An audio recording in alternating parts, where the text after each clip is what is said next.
واحد البنت خدامه في الدرك الملكي دخلت للتيك توك ولقات الفيديوهات ديالها مليوحين وباللبسه ديال الخدمه ديالها وكاتبين عليها فضيحه الدركيه. وفاش شافت الفيديوهات ديالها دارت بها الدنيا، ما عرفتش اشنو غادي تقول ولا اشنو غادي دير، حينتاش ممنوع تصور شي حاجه باللبسه ديال الجوندارم، وماشي غير الجوندارم، العسكر وحتى البوليس والمخازنيه. هي عرفات شكون اللي لاحظ الفيديوهات، صحاباتها اللي كانت كدير فيهم الثقه وكتشارك معاهم اي حاجه. هي كانت كتشطح على واحد الفيديو فيه الموسيقى، واستدعوها باش يديروا معها التحقيقات وغادي يشوفوا السيري ديالها، هو الرقم اللي مكتوب في اللبسه ديالها في الفيديو الاول وفي الفيديو الثاني.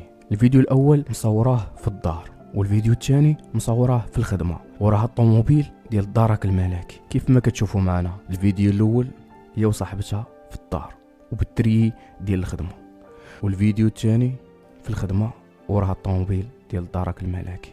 هادشي عادي في الدول الاوروبيه والامريكان، ولكن في المغرب خصك تحترم اللبسه اللي لابس والخدمه اللي انت خدام. دارت واحد الفيديو اخر ودابا غادي نسمعوها اشنو قالت. نثق في دير امكم تيق، وتنحط ستورياتي وتنقول غير صحاباتي برومو ديالي ماشي مشكل، وتتنوض وحده فيكم تدير بحال هكا. دابا اشنو استفدتي؟ انا بغيت غير نفهم شنو ربحتي من غير جبتي الناس ضاع. انت شنو استفدتي؟ ما فهمت وحق الرب ما فهمت. فاش واصلك هادشي باش انك ديريه؟ فاش واصلك؟